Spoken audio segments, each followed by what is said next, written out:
అందరికీ నమస్కారం.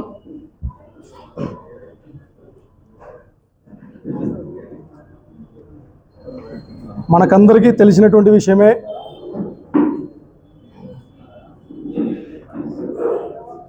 రెండు రోజుల క్రితం అనంతపురం నగరంలో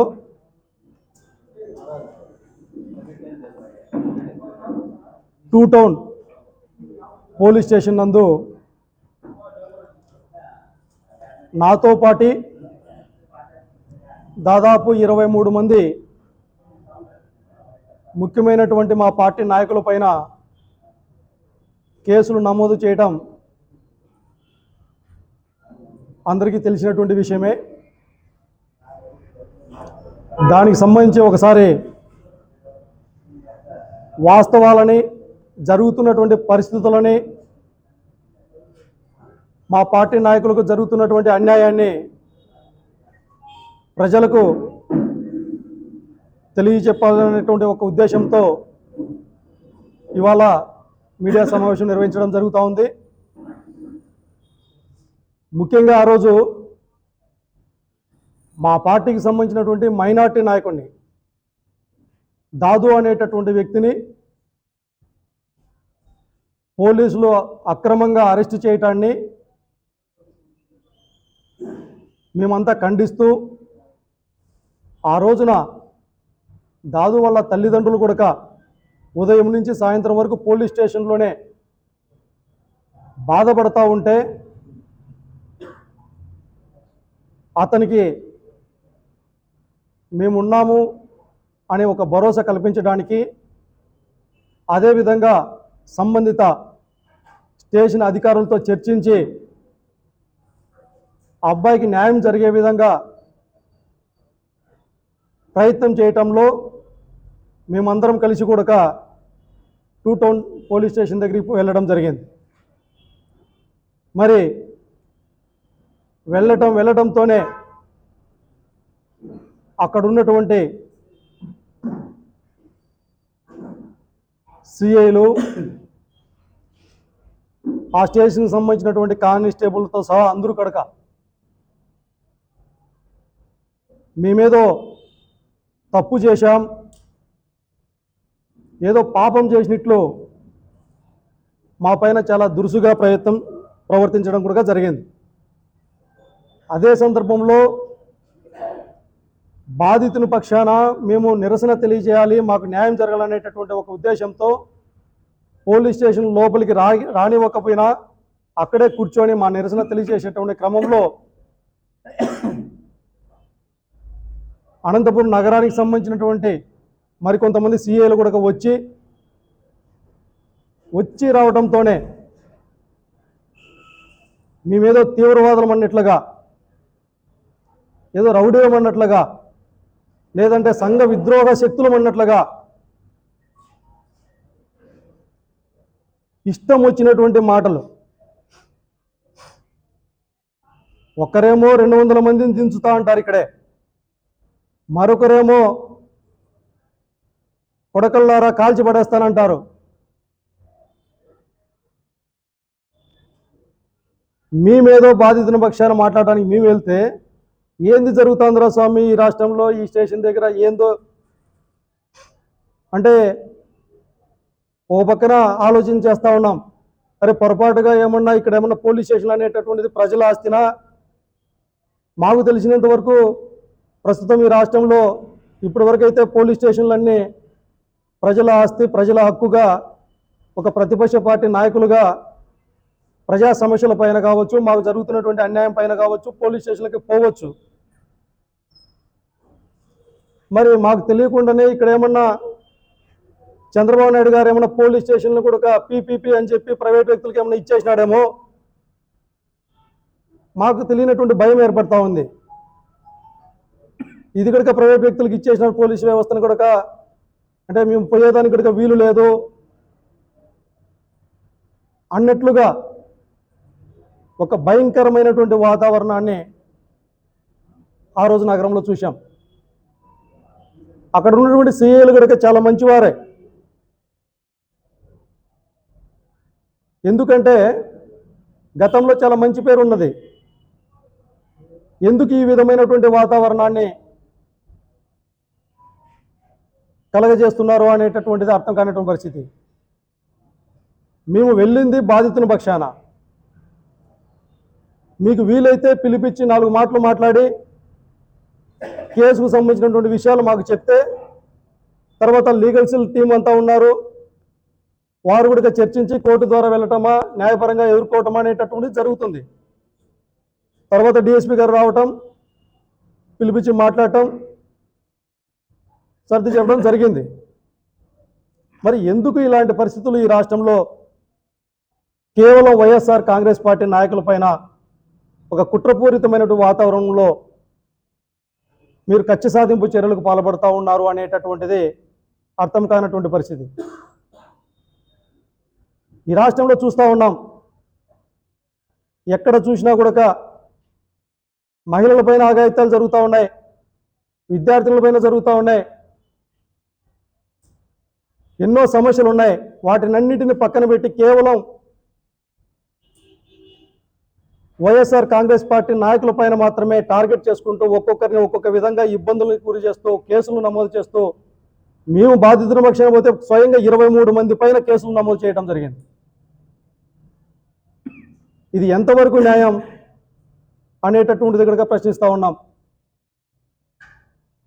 ఒకవేళ కేసుల రూపంలోనూ లేకపోతే అరెస్టుల రూపంలోనూ మీరు భయపెట్టాలని చూస్తే వైఎస్ఆర్ కాంగ్రెస్ పార్టీ నాయకులు ఎవరు భయపడేటటువంటి రకం కాదు. జగన్మోహన్ రెడ్డి గారి నాయకత్వంలో వైఎస్ఆర్ కాంగ్రెస్ పార్టీ నాయకులకు అవమానాలను ఎదుర్కోవటం, బాధలను తట్టుకోవటం, కష్టాలను తట్టుకోవటం కొత్త ఏమి కాదు. మా పార్టీ పుట్టిందే పోరాటాల నుంచి. మీరు చెప్తా ఉన్నారు రాష్ట్ర వ్యాప్తంగా పోలీస్ వ్యవస్థ అంతా ఫ్రెండ్లీ పోలీసింగ్ అని. ఫ్రెండ్లీ పోలీస్ వ్యవస్థకి విధానాలు ఏంటి? పోలీస్ వ్యవస్థ పైన ప్రజలకు ఉన్నటువంటి భయాన్ని తొలగించి ఒక విశ్వసనీయత, ఒక నమ్మకం పోలీస్ వ్యవస్థ పైన కలగజేయటం. మరి ఈ రాష్ట్రంలో ఏం జరుగుతూ ఉంది? పోలీస్ స్టేషన్ దగ్గరికి వెళ్ళటమే పాపము అన్నట్లుగా సర్ది చెప్తా ఉన్నది మేము, ఆవేశపడతా ఉన్నది వాళ్ళు. స్వయంగా నేనే చెప్తా ఉన్నాను, సార్ మీరు ఆవేశపడద్దండి, ఎందుకంటే నాకు చాలామంది దగ్గరగా ఉంటారు అధికారులంతా, వాళ్ళందరూ దగ్గర వాళ్ళే. సార్ ఆవేశపడద్దండి, ఇది కరెక్ట్ కాదు. మేము వచ్చింది ఒక పార్టీ తరఫున, ఒక ప్రతిపక్ష పార్టీ నాయకులుగా మాకు హక్కు ఉంది. మా పార్టీ నాయకులను ఇబ్బంది పెట్టారు. మీరు చెప్తా ఉన్నారే ఈ సెక్షన్ 30 యాక్ట్ అనేటటువంటిది కేవలం మా కోసం మాత్రమే పనిచేస్తూ ఉందా, లేకపోతే టీడీపీ నాయకులకి ఏమైనా పనిచేస్తూ ఉందా అనేసి అడిగాం. ఆటోలో ర్యాలీలు చేస్తున్నారు, సినిమా ర్యాలీలు చేస్తూ ఉన్నారు, గుంపులుగా టీడీపీ నాయకులు తిరుగుతూ ఉన్నారు. వాళ్ళకి లేని 30 యాక్ట్ మా కోసమే వర్తిస్తూ ఉందా? అంటే చట్టం అనేటటువంటిది అధికార పార్టీకి చుట్టమా? అంటే చట్టం అనేటటువంటిది కేవలం వేధింపులకి వైఎస్ఆర్ కాంగ్రెస్ పార్టీ నాయకులు గురి చేయడానికి మాత్రమే ఉపయోగిస్తున్నారా? అర్థం కాలేనటువంటి పరిస్థితి చూస్తూ ఉన్నాం. మొన్నటికి మొన్న మా పార్టీ అధినేత జగన్మోహన్ రెడ్డి గారి బర్త్డే సందర్భంగా కొంతమంది అక్కడక్కడ వాళ్ళ అభిమానం కొద్దీ ఏదో పొట్టేలను కోసుకుంటే అది కూడా నేరం అన్నిట్లు, ఘోరాలు జరిగిపోయినాయన్నిట్లు స్వయంగా రాష్ట్ర హోంమంత్రిని మొదలుకొని ప్రతి ఒక్కరు మీడియా సందర్భంలోకి వచ్చి రోడ్లపైన మా పార్టీ నాయకులందరినీ తీసుకొని వెళుతూ విచక్షణ రహితంగా కొడుతూ అరెస్టులు చేసిన పరిస్థితి. ఇదే చంద్రబాబు నాయుడు గారు ముఖ్యమంత్రిగా అయినప్పుడు కావచ్చు, లేకపోతే సంబంధిత టీడీపీ నాయకుల బర్త్డేల రూపంలో కావచ్చు, వందల మంది సమక్షంలో పొట్టేలను నరికి జంతు బలిని చేసి మీరు సెలబ్రేషన్ చేసుకోలేదా? ఇదే హిందూపురంలో బాలకృష్ణ గారి చిత్రపటానికి పొట్టేళ్ల తలలన్నీ ఒక దండ మాదిరిగా కట్టడం రాష్ట్రమంతా చూశాం. మరి వారికి లేనటువంటి సెక్షన్లు మాకెందుకు? ఈ రాష్ట్రంలో చంద్రబాబు నాయుడు గారి నాయకత్వంలో పోలీస్ వ్యవస్థ పైన ఒక అపకీర్తి, ఒక మచ్చ ఏర్పడబోతా ఉంది. దయచేసి పోలీసు వారందరూ గ్రహించండి. ఎందుకంటే ఆ మచ్చకు మంచిగా ఉండేటటువంటి మీలాంటి వాళ్ళు బలి కావద్దు, కారకులు కావద్దు అనేసి తెలియజేస్తా ఉన్నాం. ఒకవేళ మీకు రెడ్ బుక్ రాజ్యాంగం అనేటటువంటిది ఉంటే అది తాత్కాలికం మాత్రమే. ఈ రాష్ట్రానికే కాదు దేశానికంతా శాశ్వతమైంది భారత రాజ్యాంగం. న్యాయం వైపున నిలబడేటటువంటి పరిస్థితులు కల్పించండి. భారత రాజ్యాంగం ప్రకారం ప్రజాస్వామ్యాన్ని రక్షించాల్సినటువంటి బాధ్యత మొట్టమొదటిగా మీ పైన మాత్రమే ఉంది. అటువంటి భారత రాజ్యాంగం ద్వారా మా హక్కులను కాపాడుకుంటూ ప్రజా సమస్యల పట్ల జగన్మోహన్ రెడ్డి గారి నాయకత్వంలో అలు పెరగకుండా పోరాటం చేస్తూనే ఉంటామని తెలియజేస్తా ఉన్నాం. మీరు పెట్టేటటువంటి కేసులకో, మీరు పెట్టేటువంటి బెదిరింపులకో ఏ ఒక్క వైఎస్ఆర్ కాంగ్రెస్ పార్టీ నాయకుడు కనుక భయపడడు. ప్రజల కోసం ఒక అడుగు ముందుకే వేస్తారనేసి ఈ సందర్భంగా తెలియజేస్తా ఉన్నాం. మేము కూడా దాదాపు 2005 నుంచి అంటే దాదాపు 20 సంవత్సరాలుగా ఉద్యమాలు చేస్తూ ఉన్నాం. విద్యార్థి నాయకులుగా ఉన్నాం. కేవలం రోజుకో ఒక రోజులోనో నాయకులుగా చలామణి కావడంలే. బీసీ ఉద్యమాల్లో పాల్గొన్నాం క్రియాశీలకంగా. రాయలసీమ హక్కుల కోసం పోరాటం చేశాం. ఎంతో మందితో కలిసి ఎన్నో పార్లమెంటులో ఇక్కడి నుంచి ఢిల్లీ స్థాయిలో కూడా పోరాటాలు చేశాం. ఎక్కడే కానీ ఇలాంటి పోలీసులు అప్పుడు కూడా మా ఉద్యమాలకి సహకరిస్తూ తప్పును తప్పుగా చెప్పారు, మంచి చేసింటే ఎంకరేజ్ చేసినారు, మాకి వెన్నంటి ప్రోత్సహించారు పోలీస్ వ్యవస్థ అంతా. మరి ఎందుకు ఇవాళ ఈ రాష్ట్రంలో ఇటువంటి పరిస్థితులు కలిగజేస్తూ ఉన్నారు? ఒకసారి ఆలోచన చేయండి. ప్రజాస్వామ్యాన్ని కాపాడండి. ఆ బాధ్యత మర్చిపోకుండా న్యాయం వైపున, ధర్మం వైపున నిలబడాల్సినటువంటి పరిస్థితులు ఉన్నాయి. ఇదంతా కరెక్ట్ కాదు అని తెలియజేస్తూ చట్ట ప్రకారం మేము కూడా ముందుకు వెళ్తాం, ప్రజాస్వామ్యాన్ని కాపాడుకుంటామని తెలియజేస్తూ